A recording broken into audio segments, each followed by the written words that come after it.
Hello SSC 2026 ব্যাচের মানবিক বিভাগের শিক্ষার্থীবৃন্দ, তোমাদের সামনে অর্থনীতি পরীক্ষাটি সেই নিমিত্তে অর্থনীতির অধ্যায় 2 অর্থনীতির গুরুত্বপূর্ণ ধারণাসমূহ ওয়ান শট এমসিকিউ ক্লাসটি শুরু করছি। 1 নং প্রশ্নে রয়েছে অর্থনীতিতে সম্পদের বৈশিষ্ট্য কয়টি? অর্থনীতিতে সম্পদের বৈশিষ্ট্য কয়টি? 4টি। কয়টি? 4টি। অর্থনীতিতে কোনো জিনিসকে সম্পদ হতে হলে 4টি গুণ থাকতে হয়: উপযোগ, অপ্রাচুর্যতা, হস্তান্তরযোগ্যতা এবং বাহ্যিকতা। তাই এখানে সঠিক উত্তরটি হবে কয়টি? 4টি। উৎস বা উৎপত্তির দিক থেকে সম্পদ কত প্রকার? উৎস বা উৎপত্তির দিক থেকে কি সম্পদ কত প্রকার? 3 প্রকার। কত প্রকার? 3 প্রকার।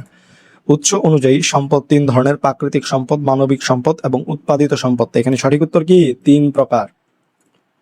ব্যক্তিগতভাবে সমুদ্রের পানি সম্পদ নয়, এটা কি সঠিক উত্তর? কি? অপ্রাচুর্যতা। এর কারণ কি? অপ্রাচুর্যতা। কারণ সমুদ্রের পানি প্রচুর পরিমাণে আছে, এর কোনো অভাব বা সীমাবদ্ধতা নেই।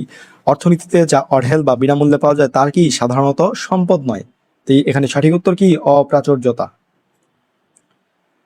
বাহ্যিকতা বলতে কি বোঝায়? বাহ্যিকতা বলতে বোঝায় হচ্ছে কি দৃশ্যমানতা। কি বোঝায়? দৃশ্যমানতা। বাহ্যিকতা মানে হলো যা মানুষের শরীরের বাইরে অবস্থান করে এবং যা দেখা বা অনুভব করা যায়। তাই উত্তর কি? দৃশ্যমানতা। ডাক্তারের সেবা ও উকিলের পরামর্শ কোনটির অন্তর্ভুক্ত? এই যে কি এগুলো অন্তর্ভুক্ত কি অবস্তুগত দ্রব্য হিসেবে অন্তর্ভুক্ত। কেননা যে সকল সম্পদ ধরাছোঁয়া যায় না কিন্তু মানুষের অভাব পূরণ করে সেগুলোকে কি অবস্তুগত দ্রব্য বা সেবা বলা হয়। তাই এখানে সঠিক উত্তর কি? অবস্তুগত দ্রব্য। মরুভূমির বালু অর্থনীতিতে সম্পদ নয় কেন? এর কারণটি কি? এর কারণটি হচ্ছে প্রাচুর্যতার জন্য। কিসের জন্য? প্রাচুর্যতার জন্য।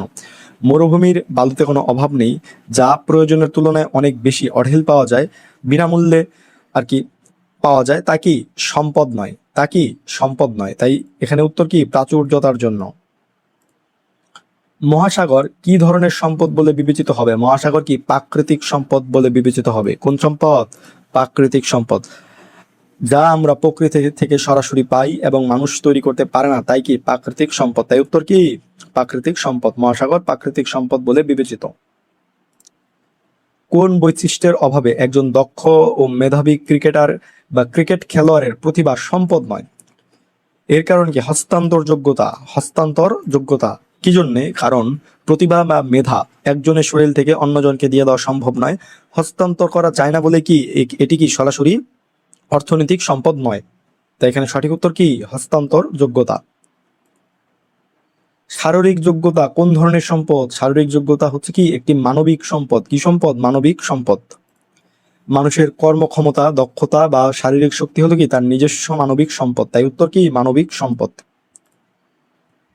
একজন ব্যক্তির কম্পিউটার চালানোর দক্ষতা উৎপত্তির দিক থেকে কোন ধরনের সম্পদ? একজন ব্যক্তির কম্পিউটার চালানোর দক্ষতা উৎপত্তির দিক থেকে কি মানবিক সম্পদ। কি সম্পদ? মানবিক সম্পদ। এর কারণ কি? কারণ হচ্ছে কি যে কোনো ধরনের শিক্ষা বা প্রশিক্ষণ লব্ধ দক্ষতাকে মানবিক সম্পদ হিসেবে কি গণ্য করা হয়। তাই উত্তর কি? মানবিক সম্পদ। কোনটি উৎপাদিত সম্পদ? উৎপাদিত সম্পদ কি শিক্ষা প্রতিষ্ঠান। উৎপাদিত সম্পদ কি শিক্ষা প্রতিষ্ঠান। মানুষ যখন প্রাকৃতিক বা অন্যান্য সম্পদ ব্যবহার করে নতুন কিছু তৈরি করে, যেমন দালান, স্কুল, তাকে কি উৎপাদিত সম্পদ বলে। তাই সঠিক উত্তর কি? শিক্ষা প্রতিষ্ঠান। অনলাইন ক্লাস নেওয়ার দক্ষতা কোন ধরনের সম্পদ? এটা কি? এটাও কি একটা মানবিক সম্পদ। মানবিক সম্পদ। এটি একজন শিক্ষকের বিশেষ জ্ঞান বা দক্ষতা, তাই কি এটি মানবিক সম্পদের অন্তর্ভুক্ত। তাই উত্তর কি? মানবিক সম্পদ। বিদ্যালয় কোন ধরনের সম্পদ? বিদ্যালয় কি একটি উৎপাদিত সম্পদ? আমরা একটু আগেই বললাম যে শিক্ষা প্রতিষ্ঠান উৎপাদিত সম্পদ, তাই কি বিদ্যালয় উৎপাদিত সম্পদ। কাঁচামাল কোন ধরনের সম্পদ? কাঁচামাল। কাঁচামালও কি উৎপাদিত সম্পদ। কি সম্পদ? উৎপাদিত সম্পদ। শিল্পে ব্যবহৃত কাঁচামালগুলো প্রক্রিয়াজাত হয়ে আসে, তাই কি এগুলোকে উৎপাদিত সম্পদ বলা হয়। তাই উত্তর কি? উৎপাদিত সম্পদ। বাংলাদেশের প্রধান খনিজ সম্পদ কোনটি? বাংলাদেশের প্রধান খনিজ সম্পদ হচ্ছে কি প্রাকৃতিক গ্যাস। কোন গ্যাস? প্রাকৃতিক গ্যাস। বাংলাদেশের জ্বালানি চাহিদা সিংহভাগ পূরণ হয় প্রাকৃতিক গ্যাস থেকে, যা আমাদের কি প্রধান খনিজ সম্পদ। তাই উত্তর কি? প্রাকৃতিক গ্যাস। প্রাকৃতিক গ্যাস কোন প্রকারের সম্পদ? এটা কি? এটা একটা প্রাকৃতিক সম্পদ। প্রাকৃতিক গ্যাস কি সম্পদ? প্রাকৃতিক সম্পদ। কারণ এটা মাটির নিচে কি প্রাকৃতিক ভাবে তৈরি হয়, এটি মানুষ তৈরি করতে পারে না, তাই প্রাকৃতিক সম্পদ। রাসায়নিক সার তৈরিতে কোন খনিজ সম্পদটি ব্যবহৃত হয়? রাসায়নিক সার তৈরিতে কি প্রাকৃতিক গ্যাস ব্যবহৃত হয়। বাংলাদেশে ইউরিয়া সার কারখানাগুলোতে প্রধান কাঁচামাল হিসেবে প্রাকৃতিক গ্যাস ব্যবহার করা হয়, তাই উত্তরটি কি? প্রাকৃতিক গ্যাস। বাংলাদেশের কোথায় কঠিন শিলা পাওয়া যায়? কোথায় পাওয়া যায়? দিনাজপুর। কোনপুর? দিনাজপুর। দিনাজপুরের মধ্যপাড়ায় বাংলাদেশের একমাত্র কঠিন শিলার খনি অবস্থিত, তাই উত্তরটি কি? দিনাজপুর। বাংলাদেশের চুনাপাথর কোথায় মজুদ রয়েছে? কোথায় মজুদ রয়েছে? সেন্ট মার্টিন দ্বীপে। কোন দ্বীপে? সেন্ট মার্টিন দ্বীপে। সেন্ট মার্টিন দ্বীপ ছাড়াও কি জয়পুর হাটের জামালগঞ্জেও কি চুনাপাথর পাওয়া যায়, কিন্তু অপশনে রয়েছে সেন্ট মার্টিন দ্বীপ যেহেতু, তাই সঠিক উত্তর কি? সেন্ট মার্টিন দ্বীপ। সিলিকা বালু পাওয়া যায় কোন জেলায়? সিলিকা বালু পাওয়া যায় হচ্ছে কি? জামালপুরে। কোথায়? জামালপুর। জামালপুর ও সিলেটে প্রচুর পরিমাণে সিলিকা বালু পাওয়া যায়, যা কাঁচ শিল্পে ব্যবহৃত হয়, তাই উত্তর কি? জামালপুর। সিমেন্ট তৈরিতে কোনটি ব্যবহৃত হয়? সিমেন্ট তৈরিতে ব্যবহৃত হয় কি? চুনাপাথর। কোন পাথর? চুনাপাথর। সিমেন্ট কারখানার প্রধান কাঁচামাল হলো কি? চুনাপাথর, তাই উত্তর কি? চুনাপাথর। দিয়াশলাই কারখানায় কোনটি ব্যবহৃত হয়? ব্যবহৃত হয় কি? গন্ধক। কি ব্যবহৃত হয়? গন্ধক ব্যবহৃত হয়। দিয়াশলাইয়ের বারুদ ও কাঠি জ্বালাতে গন্ধক বা সালফার অপরিহার্য, তাই এখানে সঠিক উত্তর কি? গন্ধক।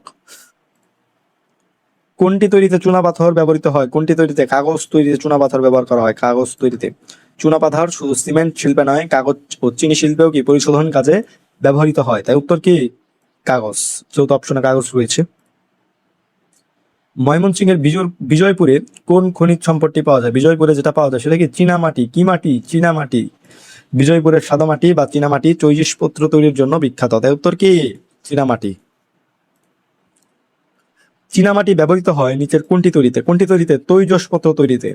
ডিনার সেট, কাপলেট সেট ইত্যাদি তৈরিতে কি? ইত্যাদি তৈজসপত্র তৈরিতে কি চীনামাটি ব্যবহার করা হয়। তেল শোধনের কাজে নিচের কোনটি প্রয়োজন হয়? কোনটি প্রয়োজন হয়? গন্ধক প্রয়োজন হয়। গন্ধক।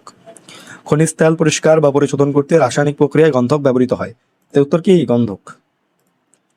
বাংলাদেশের কোথায় গন্ধক পাওয়া যায়? কোথায় পাওয়া যায়? চট্টগ্রামে গন্ধক পাওয়া যায়।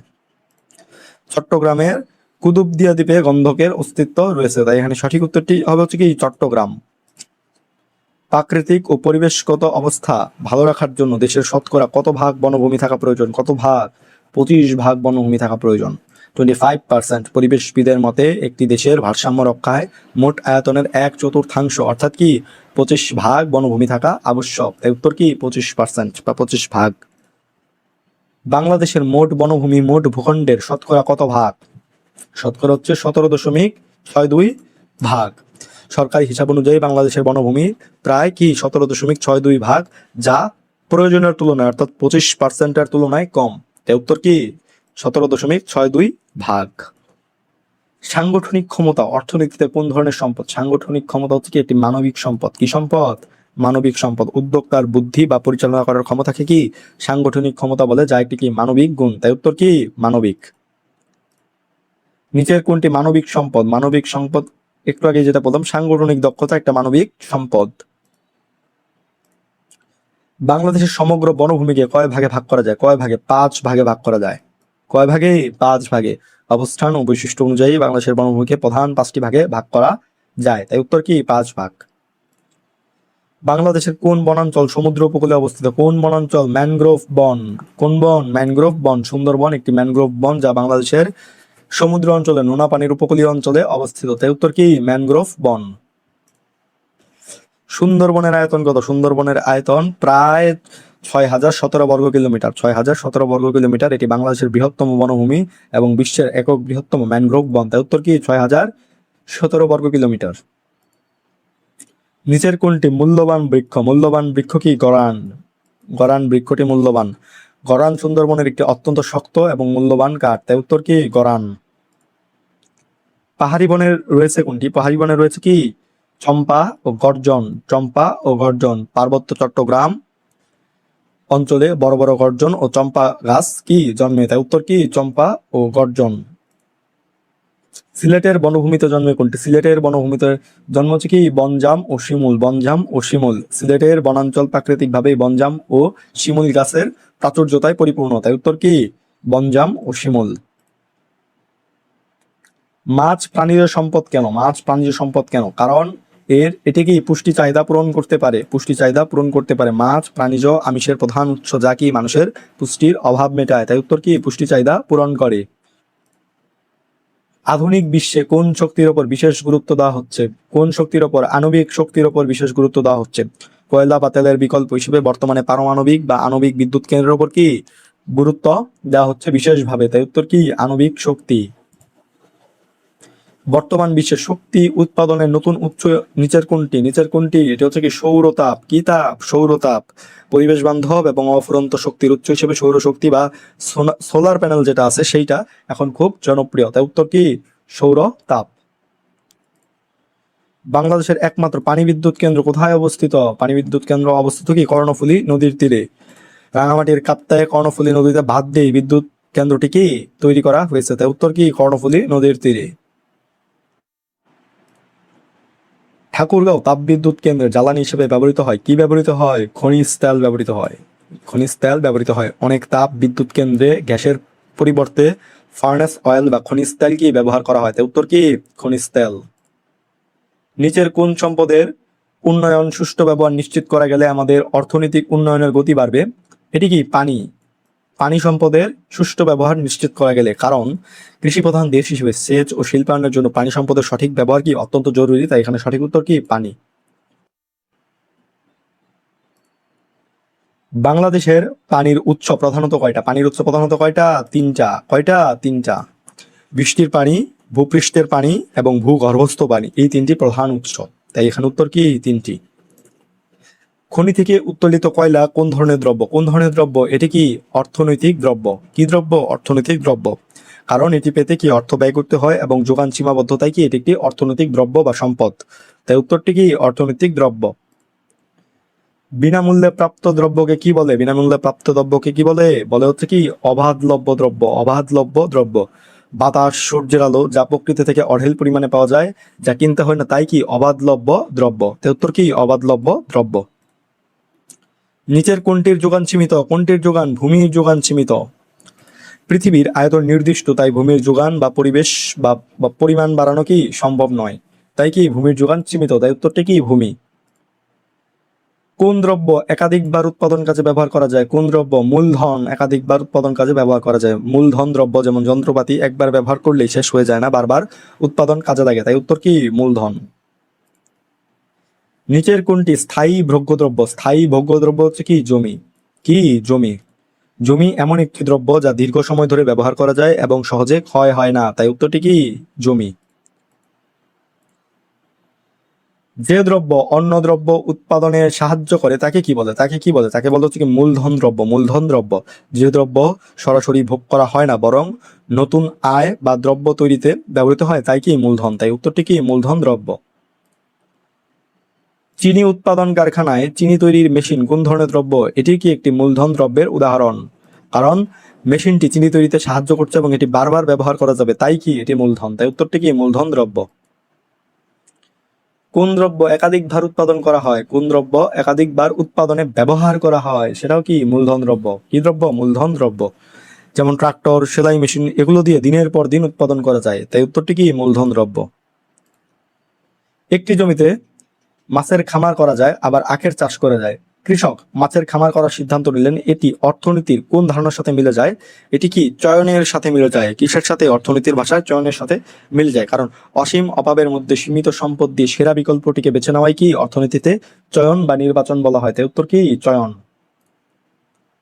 আসিফ মাসিক আয়ের টাকা থেকে একটা অংশ ব্যাংকে জমা রাখেন, এক্ষেত্রে ব্যাংকে টাকা জমা রাখাকে কি বলে? সেটাকে বলে কি সঞ্চয়। কি বলে? সঞ্চয়। বর্তমান ভোগের জন্য খরচ না করে ভবিষ্যতের জন্য টাকা জমিয়ে রাখাই হলো কি সঞ্চয়, তাই উত্তরটি কি সঞ্চয়। কোনটি সঞ্চয়ের সমীকরণ? সঞ্চয়ের সমীকরণ হচ্ছে কি S equal to Y minus C. S equal to Y minus C. এখানে সঞ্চয়, ওয়াই ইকুয়াল টু আয় এবং সি ইকুয়াল টু ভোগ, অর্থাৎ আয় থেকে খরচ বাদ দিলেই কি সঞ্চয় পাওয়া যায়, তো এখানে সঠিক উত্তর কি সঞ্চয়ের সমীকরণ কি S equal to Y minus C. একজন ব্যক্তির আয় ওয়াই 200 টাকা, সঞ্চয় 50 টাকা, ওই ব্যক্তির ভোগ সি ব্যয় কত টাকা? সেটা কত হবে? এটা একটা ক্যালকুলেশনের বিষয় যে 200 টাকা আয় থেকে 50 টাকা জমালে বাকি 150 টাকা খরচ বা ভোগ করছেন, অর্থাৎ 200 মাইনাস 50 ইকুয়াল টু কত? 150। তাহলে কত হবে? অপশন খ 150। ব্যক্তির সঞ্চয় নির্ভর করে কিসের উপর? তার আয়ের পরিমাণের উপর। আয়ের পরিমাণের উপর। আয় যত বাড়বে মানুষের সঞ্চয় করার ক্ষমতাও কি ততই বাড়ে, উত্তরটি কি আয়ের পরিমাণ। আয় ও ভোগের মধ্যে পার্থক্য কি কি বলে? আয় ও ভোগের মধ্যে পার্থক্য কি বলে? কি? সঞ্চয়। মোট উপার্জিত অর্থ থেকে যা খাওয়া বা ব্যবহার করার জন্য খরচ করা হয় না তাই কি? সঞ্চয়। তাই উত্তরটি কি? সঞ্চয়। বিনিয়োগ কিসের উপর নির্ভর করে? বিনিয়োগ হচ্ছে কি সঞ্চয়ের উপর নির্ভর করে। কেননা মানুষ যখন সঞ্চয় করে সেই টাকাই পরবর্তীতে ব্যবসা বা উৎপাদনে খাটানো হয়, যাকে কি? বিনিয়োগ বলা হয়। তাই উত্তরটি কি? সঞ্চয়ের। ভূমি থেকে প্রাপ্ত আয় কোনটি? ভূমি থেকে প্রাপ্ত আয় হচ্ছে কি? খাজনা। প্রাপ্ত আয় কি? খাজনা। উৎপাদনের 4টি উপকরণের মধ্যে ভূমির পাওনাকে খাজনা বলা হয়, তাই উত্তরটি কি? খাজনা। সংগঠকের প্রাপ্ত আয় কি কি বলে? সংগঠকের প্রাপ্ত আয়কে বলা হয় কি? মুনাফা। কি বলা হয়? মুনাফা। উদ্যোক্তা বা সংগঠক সব ঝুঁকি নিয়ে কাজ করার পর যা পান তাই কি? মুনাফা বা লাভ। তাই উত্তরটি কি? মুনাফা। কিভাবে উৎপাদনের পরিমাণ বাড়ানো যায়? কিভাবে বাড়ানো যায়? বিনিয়োগের মাধ্যমে। কিসের মাধ্যমে? বিনিয়োগের মাধ্যমে। নতুন কলকারখানা বা যন্ত্রপাতি বা ব্যবসায় টাকা খাটানো, যেটা বিনিয়োগ হলেই কি উৎপাদন বাড়বে। তাই উত্তরটি কি? বিনিয়োগের মাধ্যমে। কোনটি অ-অর্থনৈতিক কার্যাবলী? অ-অর্থনৈতিক কার্যাবলী হচ্ছে কি? বাড়িতে মায়ের কাজ। বাড়িতে মায়ের কাজ, সে কাজের বিনিময়ে কোনো অর্থ পাওয়া যায় না বা শুধু ভালোবাসা ও সেবার জন্য করা হয়, তাই কি? অ-অর্থনৈতিক কাজ। তাই উত্তরটি কি হবে? বাড়িতে মায়ের কাজ। কোনটি কৃষি সংক্রান্ত অর্থনৈতিক কাজ? কৃষি সংক্রান্ত অর্থনৈতিক কাজ কি? জমিতে বৈজ্ঞানিক পদ্ধতিতে সেচ প্রদান। এটি সরাসরি ফসল উৎপাদনের সাথে যুক্ত এবং এর একটি কি? অর্থনৈতিক মূল্য রয়েছে। তাই উত্তরটি কি? জমিতে বৈজ্ঞানিক পদ্ধতিতে সেচ প্রদান। বাংলাদেশের অর্থনীতি কয়টি খাতের উপর নির্ভরশীল? 3টি খাতের উপর নির্ভরশীল। কৃষি, শিল্প এবং সেবা। তাই উত্তর কয়টা? 3টা। কর্মসংস্থানের দিক দিয়ে কোন খাতটি বাংলাদেশের সবচেয়ে বড় খাত? কোন খাতটি? কৃষি খাত। কোন খাত? কৃষি খাত। বাংলাদেশের সিংহভাগ মানুষ এখনো জীবিকার উপর, কৃষির উপর সরাসরি নির্ভরশীল। তাই উত্তরটি কি? কৃষি খাত। অর্থনৈতিক কাজ কোনটা? অর্থনৈতিক কাজ হচ্ছে কি? শ্রমিকের কারখানায় কাজ। শ্রমিকের কারখানায় কাজ, যে কাজের বিনিময়ে পারিশ্রমিক বা মজুরি পাওয়া যায় এবং যা জাতীয় আয়ে যোগ হয়, তাই কি? অর্থনৈতিক কাজ। তাই এখানে সঠিক উত্তরটি কি? শ্রমিকের কারখানায় কাজ। এই ছিল অর্থনীতির অধ্যায় 2, অর্থনীতির গুরুত্বপূর্ণ ধারণাসমূহ ফর এসএসসি 2026 ব্যাচ এর ওয়ান শট এমসিকিউ ক্লাসটি। পরবর্তী ক্লাসগুলো আসছে, তোমাদের সকলের জন্য শুভকামনা রইল। ধন্যবাদ সকলকে।